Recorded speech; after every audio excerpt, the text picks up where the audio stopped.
안녕하세요. LA의 비투쇼입니다. 오늘은 몇 가지 의미 있는 소식들이 있어서 함께 나눠보려고 합니다. 자, 먼저 미국 재무부에서 북한의 소유로 알려진 바이낸스 지갑에 대한 제재를 가하고 있습니다. 이 지갑 주소를 통해서 핵무기 개발 관련 프로그램을 지원하고 있다.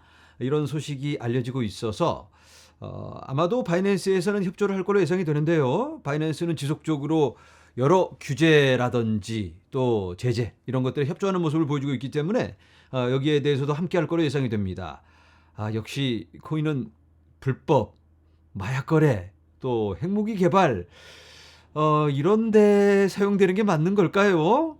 이런 부분들도 있겠죠. 하지만 불법적인 용도에는 달러가 훨씬 비교할 수 없을 정도로 큰 규모로 사용된다. 이거 잊지 마시고요. 어쨌든 이러한 움직임이 이루고 있다. 김상만 씨의 소유로 알려지고 있습니다. 이 바이낸스 계정은 여기에 대해서 바이낸스에서 어떻게 대처할지 지켜보도록 하겠습니다. 자, 이제는 영국 소식입니다. 영국의 인플레이션이 지난 8월 이후 최초로 10% 미만으로 내려왔다 라고 긍정적인 소식을 내보내고 있는데, 아니 10% 미만이 긍정적이라니 그러면 그동안 얼마나 높았던 것일까? 그런데 지금 기뻐할 상황은 아니고 음식값은 여전히 높기 때문에 생활고에 시달리고 있다라고 합니다. 많은 주민들이.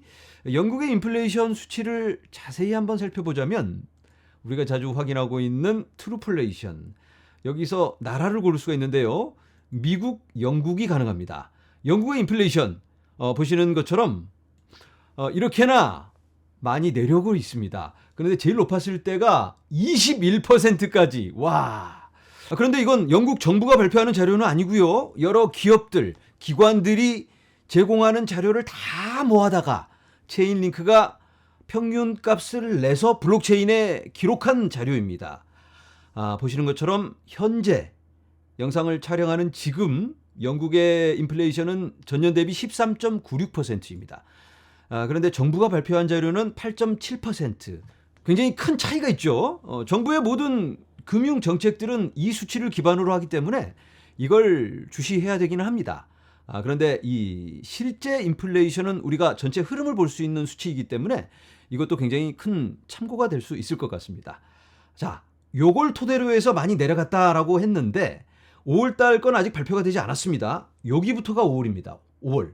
5월에 들어서서 굉장히 큰 폭으로 영국에서도 인플레이션은 내려가고 있습니다. 미국 수치도 한번 봐야 되겠죠. 본 김에 한번 미국 것도 확인합니다. 미국의 인플레이션 전년 대비 2.98%. 이건 정부에서 발표한 자료는 아니고 정부에서 발표하는 자료는 4.9%. 보시는 것처럼 4월 달에 발표된 자료가 그렇게 많이 꺾이지를 않아서 실망감이 있었죠. 그게 이 부분입니다. 그런데 5월에 들어서서 실제 인플레이션은 이렇게나 큰 폭으로 하락하고 있습니다. 보시죠, 여기. 그래서 다음 달에 발표될 5월의 인플레이션, 이게 반영이 된다면 큰 폭으로 하락하지 않을까, 이렇게 기대해 볼 수가 있겠습니다. 자, 이제는 홍콩 소식입니다. 홍콩이라면 중국의 관할 아래에 있는 지역이죠.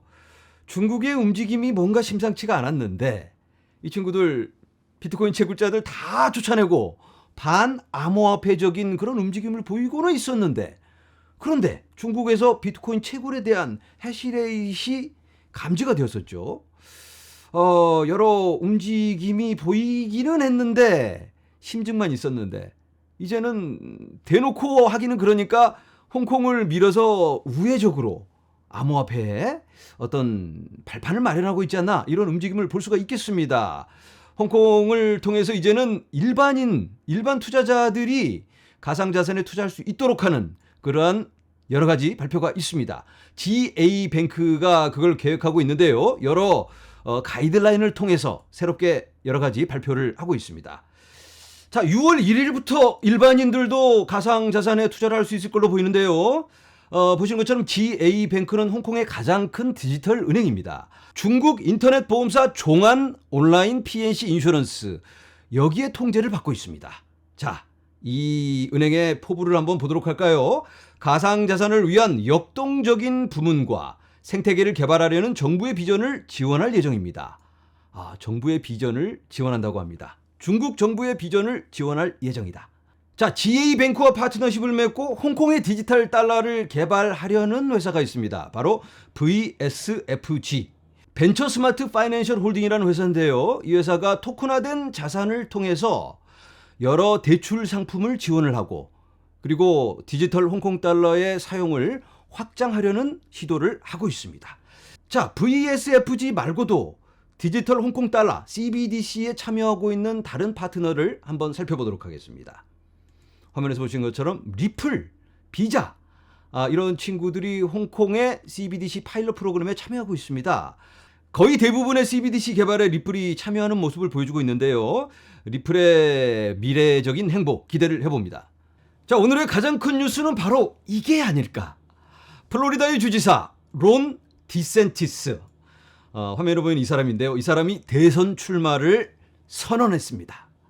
그런데 신문, 방송 이런 데다가 인터뷰를 한 게 아니고 바로 트위터 스페이스를 통해서 일론 머스크와 함께 손을 잡고 직접 손을 잡은 건 아니고 온라인으로 이렇게 진행을 했습니다.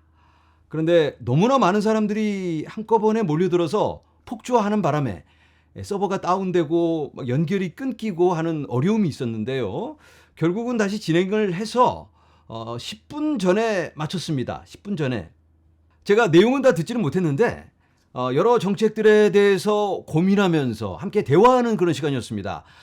47만 8천 명이 함께 했고요. 일론 머스크가 거두는 분위기여서 굉장히 임팩트 있고 효과적인 발표가 아니었나 이렇게 진단을 해봅니다. 자세한 내용은 여러 언론을 통해서 발표가 될 텐데요. 중요한 건 바로 이 디센티스 주지사. 이 사람이 여러 정치인들 중에 가장 친 비트코인, 친 암호화폐적인 인물이 아닌가 이런 평가가 이루어지고 있습니다.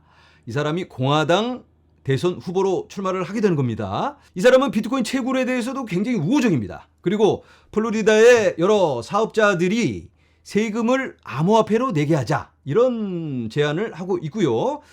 그리고 CBDC에 대해서는 배척하고 있는 입장을 취하고 있습니다. 그리고 디지털 자산을 중심으로 해서 여러 규제 법안들이 만들어지고 발전적인 방향으로 흘러가야 된다.